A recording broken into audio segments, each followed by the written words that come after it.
ولسه مكملين حكاية سول البطل الضعيف اللي هيسيطر على عالم المنهوات. النهاردة الأحداث هتكون مش سهلة، هتشوف حاجات خطيرة هتغير كل حاجة. لكن قبل ما نبدأ حلقتنا الجديدة من حكاية سول، لو لسه ما شفتش الحلقة اللي فاتت يستحسن انك تروح تشوفها، علشان يعني تكون فاهم الأحداث وتفهم الدنيا ماشية ازاي. روح شوف الحلقة الأولى الأول وتعالى كمل معانا. وبس كده، يلا نكمل باقي الأحداث. وبضربة واحدة من سيفها سول اتقطع لأجزاء، وهو ده كان مصير اي حد حاول يتحداها. وهنا الجمهور مش فاهم ايه اللي حصل لسه، فبتنادي نوجا على المذيع وبتقول له مستني ايه، اعلن النتيجه دلوقتي. وهنا المذيع بيعلن انتصار نوجا وبيقول من الواضح كده انه مبقاش قادر يتحرك خلاص، والفايز هي نوجا.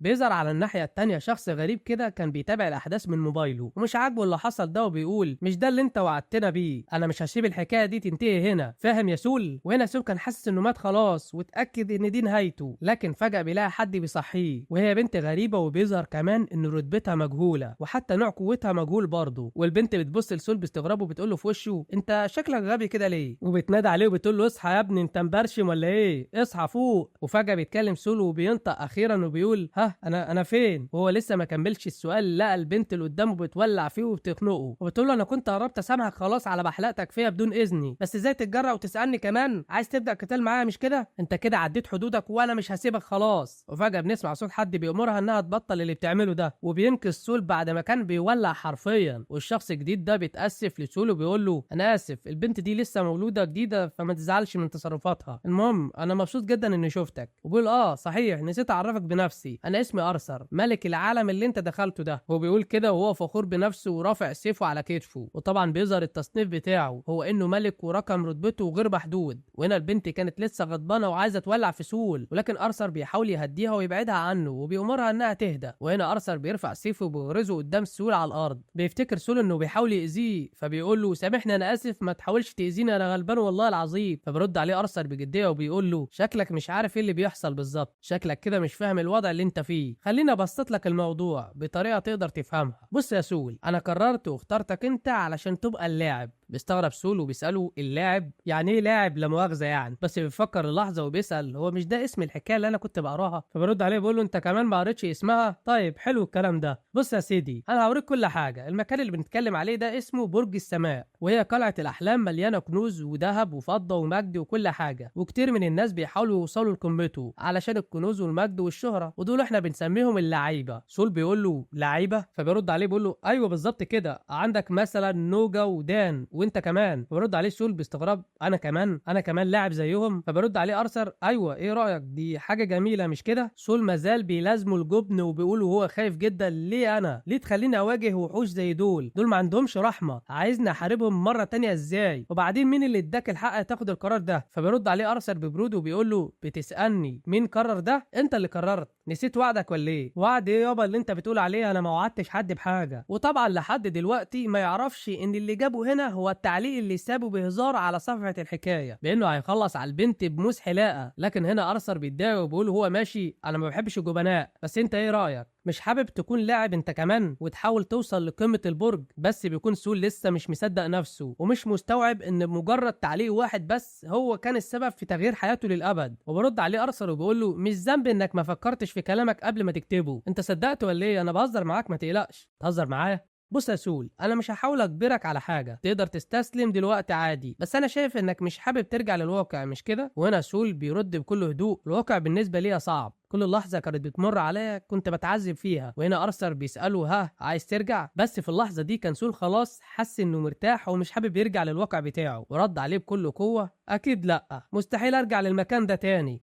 بالمناسبة فخامة الملك أرثر، إيه اللي أنا هاخده لو بقيت أفضل وأشهر واحد في شهر بس؟ فبيطمنه أرثر وبيقول له كل اللي أنت عايزه هتلاقيه. وهنا سول خلاص وافق يكمل ويحاول يوصل للقمة. بعد كده بيقول له أرثر إنه هيبعته للقلعة، وبيفكروا إن المرة اللي فاتت هي كانت المرة الوحيدة والأخيرة اللي هيقدر ينقذه فيها، وإنه مش هينفع يتدخل تاني علشان ما يحصلش مشكلة، فلازم تاخد بالك المرة اللي جاية. وهنا بيوقفوا سول فبيستغرب أرثر بيقول له إيه في إيه؟ ده أنا كنت هبهرك دلوقتي. فبيقول له سول عايز نمشي كده سلط ملط من غير اي سلاح؟ تصدق صح يا سول، زي ما خدتش بالي من حاجه زي كده، ده تصرف غير مسؤول من واحد بيقول على نفسه انه ملك. فسول بيقول له بالظبط، يعني اكيد مش هعمل كل ده من غير ما يكون معايا حتى سلاح على الاقل، اعمل اي حاجه يا عم الملك، اي حاجه في الليله دي. فارثر بيقول له بس انا ما معيش حاجه اديها لك. وهنا بتقاطعهم البنت اللي واقفه وبتهدد سول وبتقول له انت فاكر الملك صاحبك ولا ايه؟ وبيخاف سول من منظرها المرعب وبيحس نفس الاحساس اللي كان بيحسه من زمايله المخيفين في المدرسه. فبتكمل البنت كلامها وبتقول له خليك محترم شويه ووقع للكلام اللي انت بتقوله. فبينحني سول ليها بكل خوف وبيقول لها حاضر. في اللحظه دي خطرت في دماغ ارثر فكره مجنونه، قرر يبعت البنت القويه دي معاه، وبيضحك وهو مستمتع بالفكره المجنونه جدا اللي جات له دي. وبيقول لسول انا خلاص اخدت قراري، انت قلت لي انك محتاج حاجه تساعدك مش كده؟ برد بيقول له اه بالظبط، تمام هبعت البنت دي معاك. الاتنين بيستغربوا، في صوت واحد بيقولوا ايه انت بتقول ايه؟ وهنا البنت بترفض رفض تام وبتقول له انا رافضه اطلاقا الفكره دي، عايزني اروح مع الشخص الغبي ده. وهنا سول حس انه بيتهزق فقرر يتدخل ويرفض هو كمان. فبيهديهم ارثر وبيبلغهم انه اخد قراره خلاص. وهم لسه بيعترضوا كان خلاص بيرسلهم للمكان اللي هيبداوا منه رحلتهم. وبيعرف سول ان اسم البنت اللي معاه دي اليكسا، وبينهي كلامه بانه معاه سيف اسطوري متاكد جدا انه هيساعده في رحلته. وهنا اليكسا كانت منهاره وبتصرخ وبتنادي على الملك، لكن خلاص في لحظه في برق نقلهم للمكان اللي حدده ارثر. وطبعا هنا سول بيقول بغضب ونرفزه ايه ده؟ برق تاني مش كفايه كده؟ هو مفيش اي طريقه احسن ينقلنا بيها؟ وهنا كانت اليكسا لسه بتعيط ومش مستوعبه ان مصيرها اصبح مرتبط بمصير سول الغبي ده. وفي الوقت ده سول بيستغرب على اسمها الغريب ده، وبالمناسبه اسمها اكسكالير بس اختصارا يعني هنسميها اليكسا. ولسه بيبص لها لقاها اتحولت لطفله وما كانتش هي نفس البنت القويه اللي هزقته قبل كده. طبعا هنا اليكسا اخدت بالها انه مركز معاها، قامت ضربته في وشه وقالت له انت السبب في اللي بيحصل لي ده. وبنشوف ارثر وهو بيفكر ونسي يبلغهم عن حاجه مهمه، بس احنا دلوقتي مش عارفين ايه هي، بس اكيد هنعرف قدام. فبيسألها سول هو احنا فين؟ انا حاسس اننا في مكان فيه بني ادمين، اكيد في حد عايش في البيوت دي. وبنشوف ارثر وهو مستمتع بخبز وبيقول لنفسه ما كانش هيبقى ممتع لو وديتهم مكان عادي مش كده ولا ايه؟ علشان كده بعتهم لمكان مخصوص من اختياري. في اللحظه دي كانت اليكسا لسه بتصيح ومش واخده بالها من العملاق اللي وراها. بيحذرها سول وبيقول لها خلي بالك من اللي وراكي ده. فبتضربه اليكسا ضربه متفجره وبيطير بعيد. فبيطمن عليها سول وبيسالها انت كويسه؟ فبتقول له ايوه انا تمام كويسه، انا ما لاحظتش انه كان ورايا.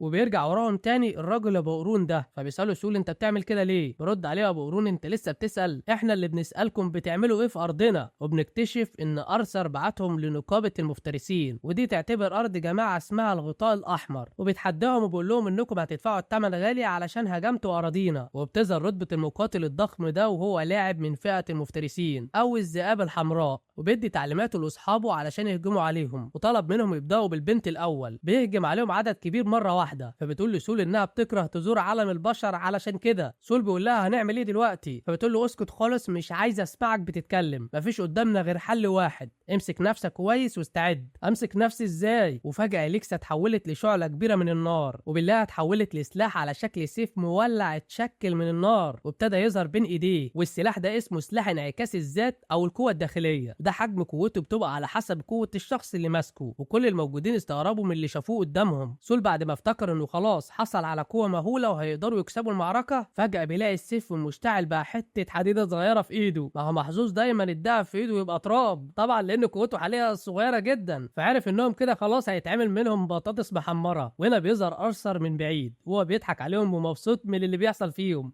تعالوا الاول بس نتعرف اكتر على السيف اللي اسمه اكسليبوير واللي سميناه اليكسيا. وهو سيف زي مرايه او انعكاس لقوه الشخص الداخليه، سيف ليه روح وقوته بتزيد كل ما صاحبه كان اقوى. هو يعتبر السيف اسطوري قوته ملهاش نهايه، بس هي حاليا في ايد سول بقت ضعيفه جدا لانه حاليا ما عندوش اي قوه تقريبا، وده انعكاسه على السيف واصبح رتبته اقل مستوى ممكن. فبتنهار اليكسيا بكل حزن وبتقول انها عمرها ما حصل معاها كده وعمرها ما اتحولت للشكل الضعيف ده. انا مش مصدقه الشكل الفظيع اللي اتحولت ليه ده، خلاص كده خلصت بالنسبه ليا، انا عايز ارجع البيت تاني. فبيفوقها السول وبيقول لها هنعمل ايه دلوقتي؟ فبتقول له اعمل اللي يريحك، سيبني لوحدي دلوقتي. وبنسمع بقى صوت الشخص اللي بيهاجمهم. انا قلت برضو انكم مجرد كمامه ومالكمش اي قيمه، كنت متحمس اشوف هتقدروا تعملوا ايه، بس طلعتوا بلح ولا الهوا. وهم طبعا افتكروا انهم خلاص هيخلصوا عليهم وبيهددوهم انهم يدفعوا ثمن دخولهم اراضيهم بدون اذن. بيخاف سيول وبيقول لهم ثمن ايه بالظبط؟ بيرد عليه واحد منهم وبيقول له ما تفكرش ان الموضوع هيخلص بقطع ايد ولا رجل، انا هاخد عينيك كمان. طبعا سول مرعوب مرعوب من الخوف بس خاف اكتر بعد الكلمتين دول، واتاكد انها كده خلصت خلاص. فبيقول لي اليكسا يلا نحاول نهرب بسرعه. فجاه بنلاقي اليكسا قامت متضايقه وبتطلع نار حرفيا، وبتقول لهم بقول لكم ايه، انتوا بتقولوا عليا انا كمامه؟ انتوا فاكرين مستوايا زي مستوى الانسان الضعيف ده؟ انتوا اتجننتوا ولا ايه؟ وبتعمل حاله من التوتر والخوف لكل اللي واقفين. واول ما ظهرت الهاله القويه بتاعتها لدرجه ان ما كانش اي حد منهم قادر يقف على رجليه او يمسك اعصابه، وبيقول واحد منهم هي البنت دي من اصحاب الرتبه العاليه ولا ايه؟ ايه القوه الضخمه دي؟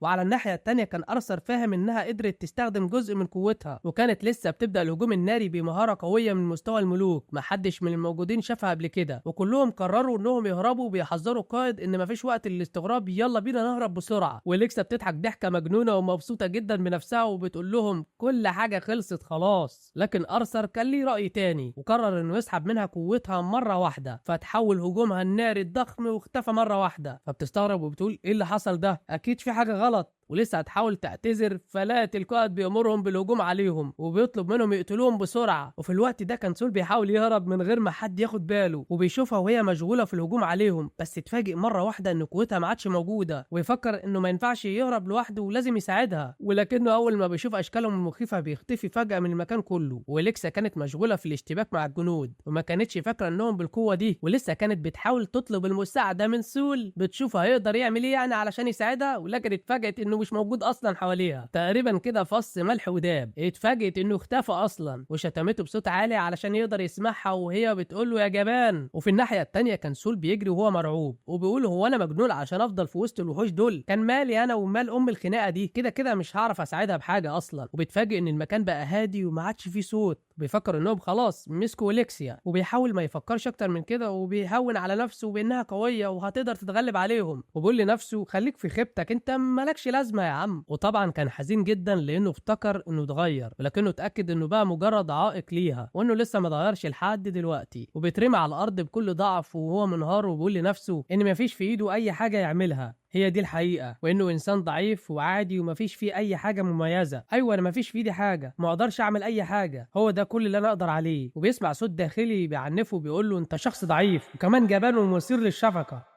بنيجي على الناحية التانية وبنلاقي اليكسا تعبت خلاص وهتنهزم، وبتعترف انها خلاص ما بقتش قادرة تستحمل. هنا الخصم بيقول لها بان انك كنت واثقة من نفسك، كنت فاكرك قوية ومختلفة، كنت فاكرك هتعملي حاجة مختلفة، بس انت طلعت شكلك في الحقيقة ضعيفة وهو ده اخرك، بطلي تعملي نفسك انسانة قوية على الفاضي. فبترد عليه وبتقول له دلوقتي بقيت انت اللي بتتكلم؟ وهي من جواها كانت حاسة بحسرة شديدة جدا وغضبانة، وبتقول انها كان نفسها سول يعرف يستخدمها حتى لو مرة واحدة بس، كانت كل حاجة اختلفت. المقاتل بيقول لها لو كنت بس تبطلي كلام وتقفلي بقك يمكن ما كانتش دي بقت نهايتك. وبيرفع ايده علشان يخلص عليها، وفجأة بيظهر سول من العدم وبيصد الخبطة مكانها وبيحميها بظهره. وفي نفس الوقت بيستغربوا هما الاثنين اليكسا والمقاتل اللي قصادها. اليكسا بتقول له ايه اللي جابك تاني؟ انت مجرد انسان جبان الشاطر في الهروب وبس، وانا مش محتاجه منك اي مساعده، انا هقدر احمي نفسي، انا من غيرك هعرف اعمل كل حاجه على فكره. سول بيرد عليها وعينه مليانه بالدموع، ويعني الجبان ده ما يقدرش يعمل حاجه ولو لمره واحده. بتستوعب هنا اليكسا انه بيحاول رغم انهياره، وبتحمسه وبتقول له مفيش حاجه، وبتقول انه ما ينفعش، طول ما انت بتحاول هتقدر. وبتقوم وبتاخده بايده وبتقول له يلا نحاول كمان مره يا سيول، وهو بكل حماس بيحط ايده في ايدها. وارثر متابع كل اللي حصل ده وشايف ان قوته بقت شبه قوه نوجا صاحبه المرتبه الاولى واعلى قوه، مش بس كده ده ممكن يكون بقى اقوى منها كمان. وبيقف بعدها سول بكل قوه وشموخ وعارف هو هيعمل ايه، وقرر يبدا يتخطى حدوده بعد ما اتغلب على خوفه وضعفه.